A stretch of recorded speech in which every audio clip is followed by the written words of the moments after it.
विश्वास कहता है अमावस्या के दिन, उस श्राद्ध पक्ष की अमावस्या के दिन जो नदी, तालाब, बावड़ी, कुआं किसी भी एक जगह पर अपने पूर्वजों का नाम लेकर शाम के समय पर दिया लगाएगा, ये मेरा विश्वास कहता है उसके लिए कुबेर भंडारी भंडार जरूर बनेगा, पितृ भंडार जरूर बनेंगे, ये निश्चित। किसी भी नवरात्रि के पहले जो अमावस्या पड़ती है, चावल की कटोरी में एक कपूर का टुकड़ा रख दीजिए महाराज, छोटा सा, और कपूर का टुकड़ा रखकर उस कपूर को दरवाजे के बाहर कटोरी में ही, चावल रखी हुई कटोरी में ही उसको पितरों का स्मरण कर कर जला दीजिए। और जलाने के बाद उस चावल को कहीं भी किसी भी वृक्ष की छांव में पक्षियों के लिए डाल दीजिए। शिव महापुराण की कथा कहती है, अगर मान लो पितृ आपको कष्ट दे रहे हैं, पितृ आपको तकलीफ दे रहे हैं, कोई काम नहीं होने दे रहे हैं, या कहीं आपको ऐसा लगता है कि पितरों का दोष है, तो वो पितृ दोष देवी, अब ये जो आप करेंगे ये कब कर रहे हैं? अमावस्या के दिन आप उसको रख रहे हैं। अमावस्या के दिन उसको रखकर रात भर आपने रखा कपूर के साथ में, सुबह एकम पड़ गई, नवरात्रि लग गई, उसी दिन उसको जला, कुछ तकलीफें लग रही है तो एक पीपल का पत्ता ले लो, उसके ऊपर एक कपूर का टुकड़ा ले लो, सारे घर में घुमाकर उसको दरवाजे के बीच मध्य में जलाकर रख दीजिए, थोड़ी सी देर जला दीजिए। 20 से 25 मिनट के अंदर स्वयं गुरु बाबा कहते हैं, राम सुनो, यदि कोई आरती में, पूजन में, घर में एक कपूर का टुकड़ा आरती के बाद में जब समर्पित करेगा तो उसको अश्वमेध यज्ञ का पुण्य प्राप्त हो जाएगा। अश्वमेध यज्ञ के पुण्य को पाने के लिए कपूर का टुकड़ा आज भी आरती में जलाया जाएगा, आज भी एक कपूर का टुकड़ा सुखा का।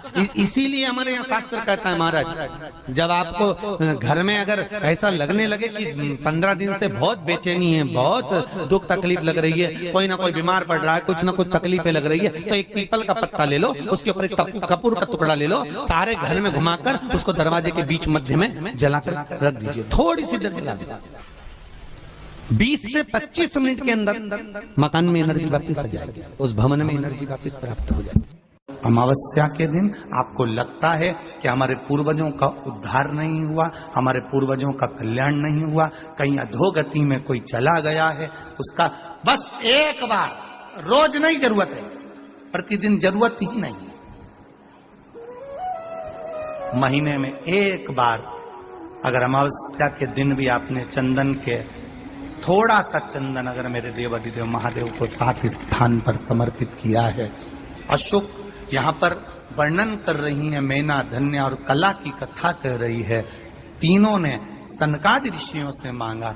चंदन भगवान को अति प्रिय होता है और चंदन ही एक ऐसा होता है जो पितरों को भी प्रिय होता है, जिसका स्पर्श मात्र लगने से पूर्वजों का कल्याण हो जाता है, वो चंदन का 7 स्थान शिवलिंग के बताए हैं, जहां पर भूल से भी अगर कोई चंदन की उंगलियां लगा देता है, 7 स्थान ऐसे हैं जहां चंदन की मात्र उंगलियां लगा देने से ही शिव पितृलोक के पितरों को मुक्ति प्रदान करके वैकुंठ लोक का निवास देते। और वो 7 स्थान जो चंदन के बताए गए हैं, पहला भगवान देवाधिदेव महादेव के शिवलिंग पर चंदन का लेपन, समझ लेना जरा बहुत अच्छे से। आपको लगता है स्वप्न में कोई मुर्दे दिख रहे हैं, या कोई जल रहा है, या कोई मर रहा है, या कोई चला गया है, ऐसा भय लगता है, बच्चों को मानी भेजूंगी ऐसा हो जाएगा, पति को मानी भेजूंगी ऐसा हो जाएगा, कोई हमारे कोई गलत तो नहीं कर रहा है, आपको लगता है। 7 स्थान चंदन के बताएं महाराज। पहला शिवलिंग, दूसरा जहां गणेश जी का स्थान है, मालूम है ना सबको, जम के बोलो जरा, मालूम है ना सबको, जहां गणेश जी का स्थान है वहां अलग से गणेश जी बैठे, वहां नहीं, शिवलिंग में जलाधारी के ठीक सामने राइट में गणेश, लेफ्ट में कार्तिकेय, बीच में अशोक सुंदरी। तो पहला चंदन बाबा के शिवलिंग पर, दूसरा गणेश जी पर चंदन की उंगली, तीसरा षडानंद कार्तिकेय पर चंदन की उंगली, चौथा अशोक सुंदरी पर चंदन की उंगली, पांचवा जलाधारी पर चंदन की उंगली, छठा जो शिवलिंग का जल बह रहा है इसके ठीक विपरीत की ओर चंदन की उंगली, और सातवां चंदन नंदी के मस्तक के ऊपर जो दो सींग लगे रहते हैं उस पर चंदन की उंगली। ये कब लगाई जाती है? या तो अमावस्या के दिन आपको लगता है कि हमारे पूर्वजों का उद्धार नहीं हुआ, हमारे पूर्वजों का कल्याण नहीं हुआ, कहीं अधोगति में कोई चला गया है, उसका बस एक बार, रोज नहीं जरूरत है, प्रतिदिन जरूरत ही नहीं, महीने में एक बार अगर अमावस्या के दिन भी आपने चंदन के थोड़ा सा चंदन अगर मेरे देवाधिदेव महादेव को साथ स्थान पर समर्पित किया है। अशोक यहाँ पर वर्णन कर रही है, मैना, धन्य और कला की कथा कह रही है। तीनों ने सनकादि ऋषियों से मांगा। चंदन भगवान को अति प्रिय होता है और चंदन ही एक ऐसा होता है जो पितरों को भी प्रिय होता है, जिसका स्पर्श मात्र लगने से पूर्वजों का कल्याण हो जाता है, वो चंदन का। आपके घर में पितृदोष है, आपको ऐसा महसूस होता है,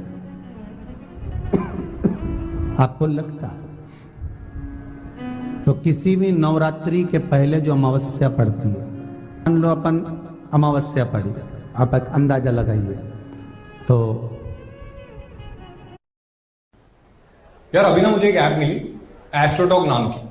अबे नहीं, मैं कुछ रिव्यू नहीं कर रहा हूं। जिस दिन अमावस्या रहे उस दिन चावल की कटोरी में एक कपूर का टुकड़ा रख दीजिए महाराज, छोटा सा, और कपूर का टुकड़ा रखकर उस कपूर को दरवाजे के बाहर कटोरी में ही, चावल रखी हुई कटोरी में ही उसको पितरों का स्मरण कर कर जला दीजिए।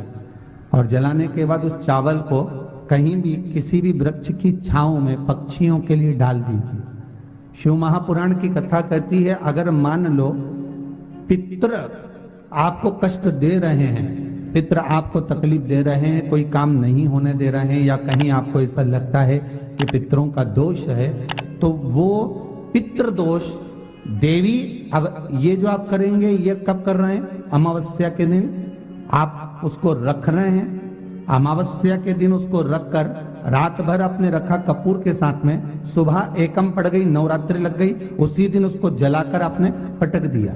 अर्थात उससे देवी और पितृ इन दोनों का आशीर्वाद जो प्राप्त होता है, तो घर में से पितृदोष समाप्त होकर लक्ष्मी की वृद्धि प्रारंभ हो जाती है, कार्य में सिद्धता आ जाती है। मान लो अगर पितृदोष है तो करो, नहीं है बड़ी अलमस्ती से रहो, तो ये पितृदोष का स्मरण। तो यहाँ शास्त्र कह रहा है कि पितरों का जो लोक होता है, पितर जो लोक होता है, उस पितृलोक में 64 योगिनियां प्रवेश नहीं करती। शिव महापुराण कर रही है, शंकर की कथा कर रही है। अमावस्या के दिन प्रदोष काल में, प्रदोष के समय पर, प्रदोष काल में शाम के समय पर जाकर किसी भी नदी, तालाब, बावड़ी, कुआं, कहीं ना कहीं जो आपके पास में हो, वहां पर एक घी का दिया, बत्ती का मुंह दक्षिण की ओर कर कर अवश्य जला कर जाना, सारे पितृदोष समाप्त हो जाएगा।